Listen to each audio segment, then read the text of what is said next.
तेरा वचन मेरे पाँवों के लिए दीपक है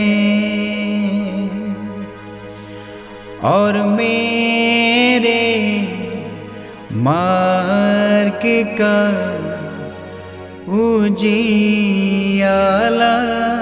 है। तेरा वचन मेरे पाँवों के लिए दीपक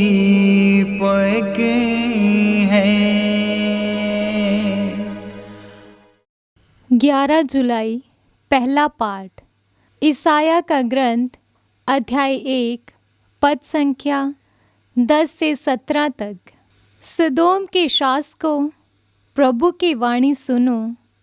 गमोरा की प्रजा, ईश्वर की शिक्षा पर ध्यान दो। प्रभु ये कहता है, तुम्हारे असंख्य बलिदानों से मुझको क्या?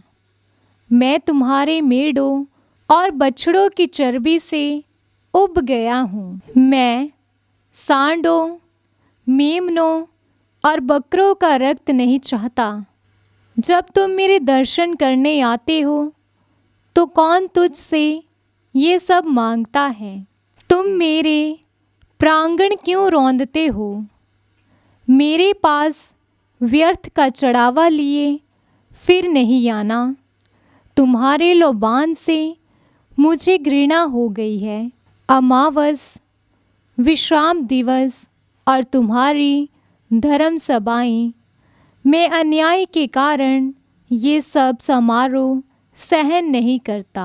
तुम्हारे अमावस और अन्य पूर्वों से मुझे घृणा हो गई है।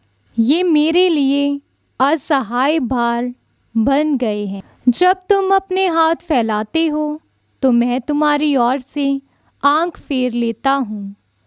मैं तुम्हारी असंख्य प्रार्थनाओं को अनसुना कर देता हूँ। तुम्हारे हाथ रक्त से रंगे हुए हैं।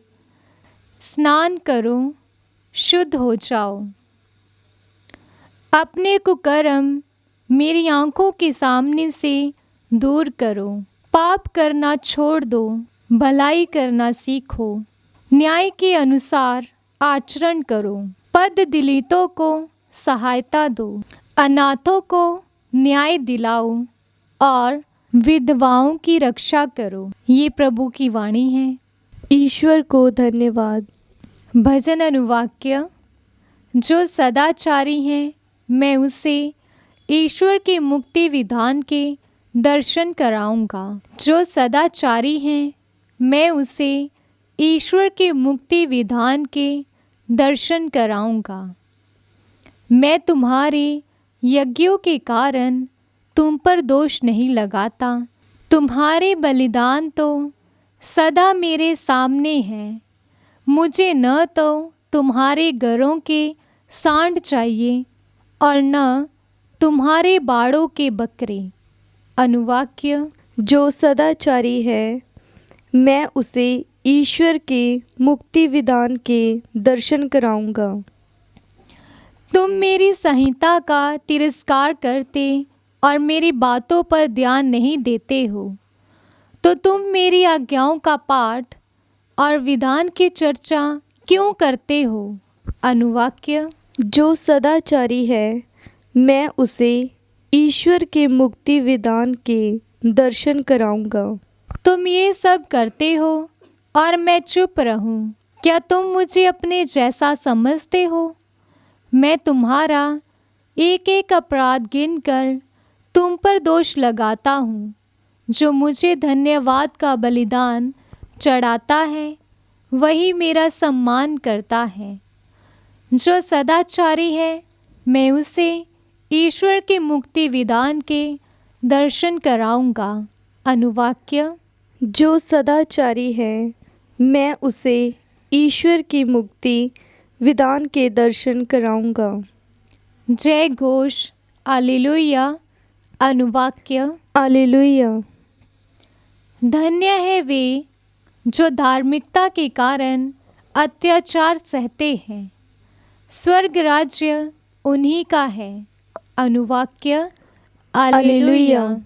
संत मत्ती द्वारा रचित सुसमाचार अध्याय 10 पद संख्या 34, अध्याय 11 पद संख्या 1। यह ना समझो कि मैं पृथ्वी पर शांति लेकर आया हूँ। मैं शांति नहीं बल्कि तलवार लेकर आया हूँ। अपने 12 शिष्यों को यह अनुदेश देने के बाद ईसा यहूदियों के नगरों में शिक्षा देने और सुसमाचार का प्रचार करने वहाँ से चल दिए। यह प्रभु का पवित्र सुसमाचार है। ख्रिस्त की जय।